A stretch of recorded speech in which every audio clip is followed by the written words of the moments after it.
Bonjour, aujourd'hui le thème de la vidéo sera la manipulation. Euh, je vais vous parler des effets de la manipulation au niveau global. Alors pour voir au niveau global les effets qu'elle a, on va parler déjà des effets qu'elle a sur sur le plan psychologique. Donc sur le plan psychologique, elle aura des effets que nous pourrons ressentir comme l'anxiété, la démotivation, la dépression, une perte de confiance, une perte d'estime de soi, de l'irritabilité. Voilà.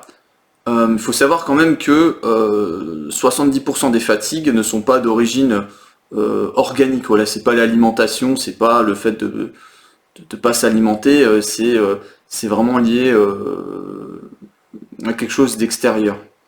Donc après, il va y avoir sur le plan somatique, donc le corps.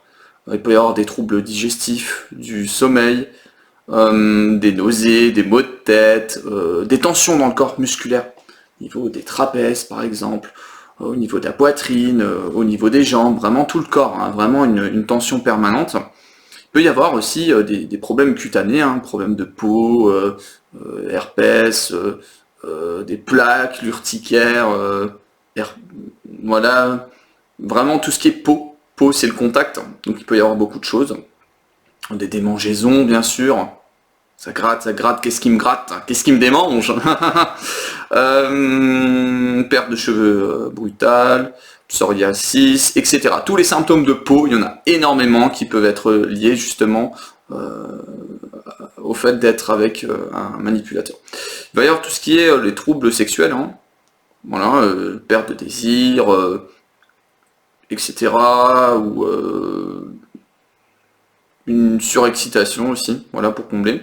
Il va y avoir un trouble gynécologique, donc problème au niveau de la fertilité, des règles, voilà pour madame.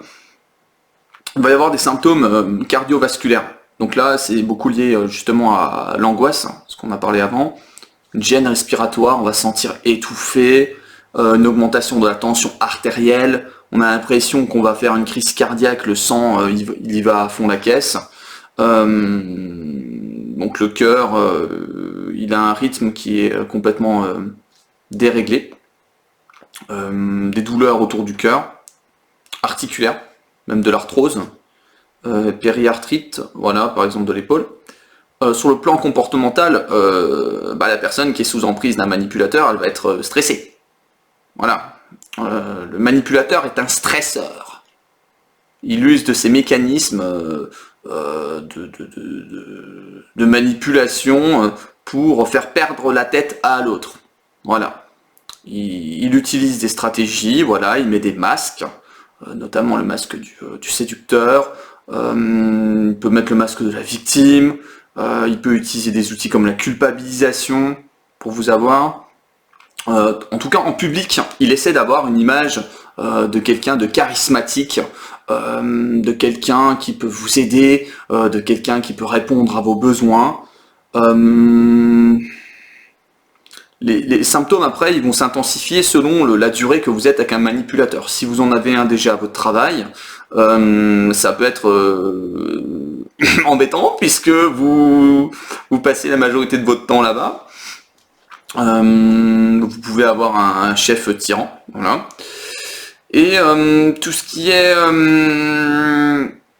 bien sûr relations amoureuses, relations familiales, voilà. Un seul manipulateur dans sa famille, ça fout bien la merde, on peut le dire. Ou ça peut être un frère, une sœur, une mère, un père, votre conjoint, voilà. Et bien souvent, le manipulateur va envoyer la personne qui est sous emprise chez le médecin. C'est lui qui va aller chez le médecin, il a des problèmes, lui n'a pas de problème. On va parler de profil narcissique.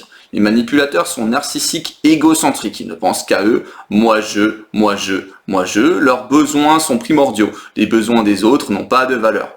Pourtant, ils vont vous faire croire le contraire pendant la phase de séduction. C'est une phase notamment si vous pour les personnes qui rencontrent un manipulateur dans le cadre d'une relation amoureuse, au début, il va vous offrir beaucoup de choses. Il va même vous demander des choses assez rapidement, comme faire des enfants très tôt, comme vous demander au mariage, voilà, aller emménager, tout ce qui peut changer vos habitudes, voilà, déménager, même assez rapidement, voilà. Après, je ne dis pas que toutes les personnes qui font ça sont des manipulateurs, mais c'est des indices. Donc, je reviens avec les symptômes dans le corps, parce que c'est super important de tenir compte de ça. Votre corps est en train de vous dire qu'il y a un truc qui va pas. Et le plus de temps vous allez passer avec le manipulateur, et plus vous allez tomber dans ce qui s'appelle son brouillard mental. Il va lancer un brouillard autour de vous, et vous ne verrez plus clair. Vous allez perdre de votre discernement, votre clarté. Et vous allez commencer à vous remettre en question. Qu'est-ce que j'ai fait? Qu'est-ce que j'ai bien pu faire? Oh là là, pourquoi il me dit ça? Pourquoi ci? Pourquoi ça? Et en fait, il n'y a rien du tout. Il est en train de vous enfumer, il n'y a rien à comprendre. Donc, c'est assez complexe, hein, le fonctionnement d'un manipulateur. Il faut savoir qu'il y a quand même... il y aurait 5% de manipulateurs dans la population, et ce sont les mêmes qui sont au sommet de la pyramide, hein. Les gros poissons mangent les petits poissons, voilà. Moi, je parlerai sur le plan énergétique de parasites énergétiques. Ce sont des parasites. Ils se nourrissent de la lumière et de l'énergie des autres. Ils ne peuvent pas survivre sans nous. Voilà. Donc ils vont chercher des profils qui sont brillants, qui sont gentils, généreux. Ils ont besoin de se nourrir de tout ce qu'ils n'ont pas, en fait. Les manipulateurs vont entraîner sur la durée un traumatisme. Être en relation avec un manipulateur longtemps, ça crée un traumatisme dans le corps. C'est un choc émotionnel. Donc, il va y avoir tous les symptômes que je vous ai dit. Après, si on rentre dans le traumatisme, le stress post-traumatique, votre corps va être en hyperactivation, peut être en hyperactivation, donc être en hypervigilance, comme une proie, quoi, qui attend de fuir face à la menace. Comme dit, les attaques du manipulateur sont multiples, hein, elles sont surtout verbales, peuvent être physiques aussi si on est face à un tyran. Ils sont très dominateurs.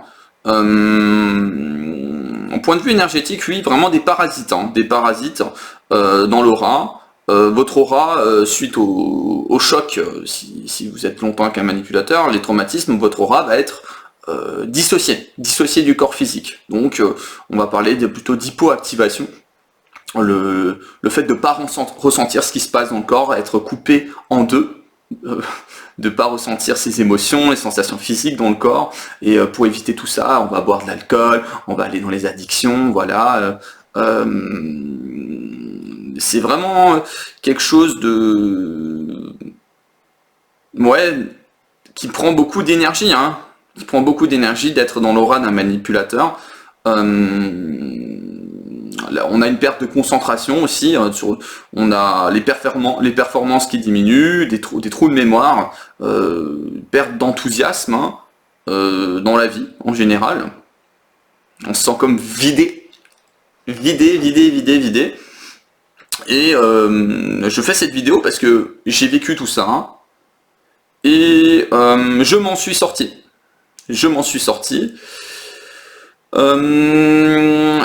La clé pour s'en sortir, déjà, c'est de comprendre comment ça fonctionne. Vous avez eu des indices dans cette vidéo. C'est de prendre conscience déjà que vous avez un manipulateur face à vous, ou une manipulatrice. Parce que je dis manipulateur, mais j'englobe les femmes aussi. J'englobe les femmes. C'est la clé pour se libérer, c'est de comprendre déjà que vous êtes face à quelqu'un en face de vous qui ne vous respectera pas. En premier lieu, ça serait d'aller vous enfuir. Si vous pouvez couper la relation, puis voir la personne, enfuyez-vous. Après, si c'est dans le cadre du travail ou une relation que vous avez encore en cours, vous avez des choses encore ensemble, il est temps de mettre en place une stratégie pour se barrer. Parce que votre santé est plus importante que des biens matériels. Après, si vous dépendez financièrement d'un manipulateur, c'est le moment de commencer à vous préparer, voilà. Après, tout ce qui est au niveau énergétique peut déjà vous aider à enlever l'emprise qu'il a sur vous. Parce que s'il est dans votre aura et que vous ne le voyez pas, mettre de la clarté en fait et déjà enlever les mines, je vais appeler les mines énergétiques qui vous a mis dans votre aura, ces parasites, ça peut vous aider à y voir plus clair et à prendre des décisions pour vous protéger. Si ça va trop loin, bien sûr, allez voir la police, hein, allez porter plainte. Ne restez pas là sans rien faire, allez vous confier, trouvez quelqu'un en qui vous pouvez avoir confiance pour sortir de tout ça, ne restez pas tout seul, il existe des associations. J'ai envie de dire que notre corps, malgré ce qu'il peut subir de ces contacts avec les manipulateurs, on peut retrouver les ressources en nous pour donner les moyens au corps de se libérer du traumatisme. Et une fois que le corps comprend qu'il peut se libérer, se défendre, il peut mettre en place les actions nécessaires pour partir. Après, j'ai envie de dire, c'est plus simple de partir d'abord. Après, si vous avez besoin, j'ai envie de dire, d'une bouée d'abord, pour avoir l'énergie nécessaire pour sortir, mais au bout d'un moment, c'est épuisant de rester là-dedans. Et il est en jeu quand même votre vie et votre j'ai envie de dire votre santé mentale, même si vous allez me dire tous les gens qui sont avec des manipulateurs ils peuvent rester longtemps avec au niveau mental et avoir une vie qui est comment dire contrôlée par quelqu'un d'autre, ouais, est-ce que c'est une vie? Donc du coup moi dans le cadre de mon activité je peux vous aider sur ces plans là. Déjà, si vous êtes sorti même une relation avec un manipulateur, de pouvoir décharger ce qu'il y a dans le corps, que ça soit physiquement et énergétiquement, et de comprendre même les mécanismes de la manipulation pour pouvoir s'en défendre. Parce qu'on peut, dès qu'on comprend comment ça marche, on peut s'en défendre. Utiliser des phrases neutres, voilà, c'est de la contre-manipulation. Demandez au manipulateur d'être clair aussi avec vous. Très important. Les manipulateurs ne sont pas clairs dans leurs demandes. Ils utilisent des intentions, comment dire, des faits, mais ils sont pas clairs. Ils vont pas vous dire exactement où ils veulent en venir. Ils vont s'y prendre au dernier moment. Il faut pas leur faire confiance de toute manière. C'est des menteurs. Et c'est pas la peine d'essayer de les changer. Ils ne changeront pas. Voilà. J'ai envie de vous dire que au niveau du corps, bien souvent les relations avec les manipulateurs ont déjà été connues avant la vie adulte.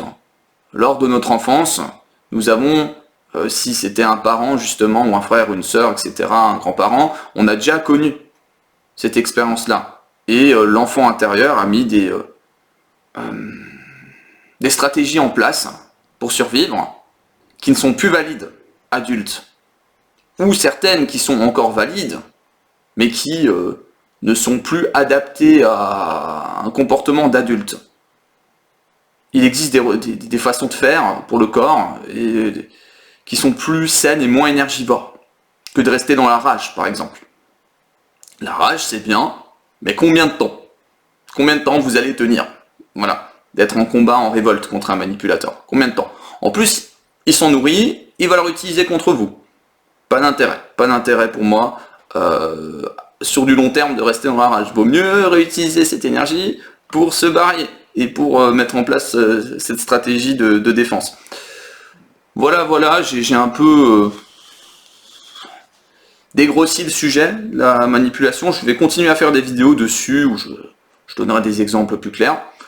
En tout cas, moi je vous souhaite une belle journée et n'hésitez pas à aimer la vidéo, à mettre des commentaires et à me contacter pour une consultation à distance ou à venir à mon cabinet dans le Haut-Rhin. Je vous souhaite une bonne journée, à bientôt.